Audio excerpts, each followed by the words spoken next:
Damien DeGrazia, La Flecha, as he was named by the Spanish. La Flecha means the arrow. Oh, not the Flasher. No, not the Flecha. No. Damien is, he puts together charity events for children at Christmas and leads blind runners on marathons. So, very good gentleman. He's in the kettle hat in the center. United States team led by Eric Sarai in the center. He's telling his men, hold position, hold position. So what is the secret to USA's plans this year round?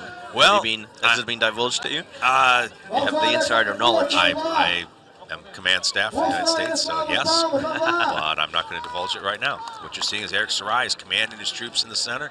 They are holding their ground. Playing a very slow game, the US and Sweden cautiously looking forward, and they look almost a bit confused by what to do, since the other guys don't move, which is always a little bit confusing. And sort of probing attacks on the right flank. Left flank Sweden is holding with the Vikings. Right. We've got and then one Dale Swedish Saran with that big axe. And Dale Saran is chucks that runner, throws that man down like he was nothing. But and Dale does his patented flip move in the background.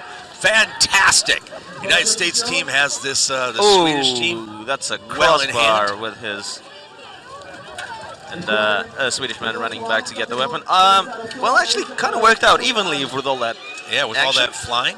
But we got, I believe that is Eric Sarai, the team captain, out in the center, looking to see who he has to deal with. Doesn't want anyone to come in and take his team from a blindside run. I do believe USA has a slight advantage. Oh! And Eric swings so hard he loses his axe. It does happen. Sometimes things are a bit hard to hold at the moment. So now we have a bit of a sort of pylon, but I do think Swedish man goes down there with a good takedown on the flank, and I think this might spell certain doom for Sweden's first round. And the United States comes in to take the other Sweden. We have two-on-ones, and the last Swedish fighter goes down, and round to the United States of America. Well done, USA, but excellent show for Sweden. I really think that runner play they ran at the start has certainly took up 3 or 4 fighters for USA, but I didn't think they could quite capitalize on that formation disruption because... Absolutely. I thought it was going to go a little quicker than that. Dale Saran, 2 excellent takedowns, one with a hip toss, and the second with a move he's known for. He's the attorney for CrossFit International, and gonna be a fit guy. Extremely fit. He's about 5 foot 5 inches tall and 5 foot 5 inches wide. Just a little square. Very powerful man, ex-Marine, good fighter. Eric Sarai, team captain out here on the 10-on-10. He's a firefighter from Sacramento. Sort of certainly the sport attracts a lot of people from very active professions to it, because it already helps with the lifestyle. Yep. I mean, I'm an academic, but yeah, certainly we have a lot of soldiers, firefighters. Yes, there's a great military presence on a lot of the teams.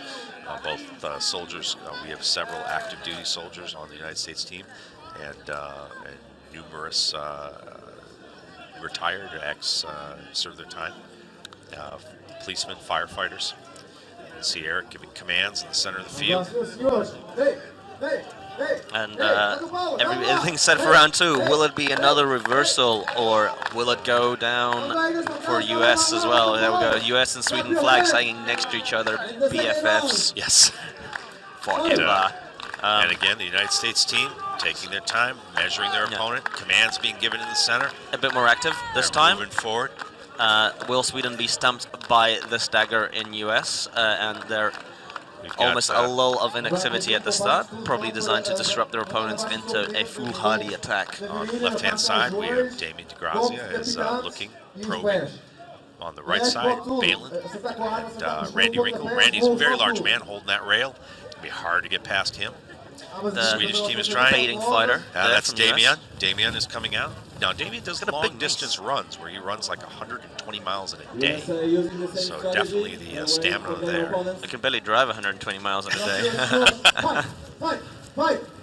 Fight. Damien looking for his run, looking for a point to make out. And back and forth, trying to disable that runner that snuck through a little bit in a one-on-one. Balin has him well in hand in the corner. So and and well, it's a one for one there. Yeah, got some double action in the trip corner. Yeah. Ooh. And, that big axe, and the axeman isn't taken out by that little side charge. Nope. But we do have a man coming across the entire side of the that's field. That's Damien. He is now in the backfield. Very dangerous in the backfield. Yeah, there he's running in. Boom. And good takeout for Damien DeGrazia. He ran back there. He saw where he was for needed. A second. And lots of piling in by Team America. America. You know what comes next. I do. All right. Team is regrouping now. They've got pretty much everyone trapped. Balin puts his man down, turns to help the fighter next to him. He's caught. It appears he is caught. Oh, he's free now. We've got breakaway Swede trying to help his friends. And he runs into big Randy Wrinkle. Yeah, he takes him down. There's still everything to fight for. And they are now punishing him in that corner. Well, but we do have several Swedes still up, and certainly several Americans, but it does look like it's swinging heavily in the U.S. favor. But 2 Swedes and an American do go down in that little pile-up. And that is going to be the end of that fight. And Team US does take it in the 2 rounds, which is very advantageous for their stamina. Definitely. But those were long rounds. I think US playing the long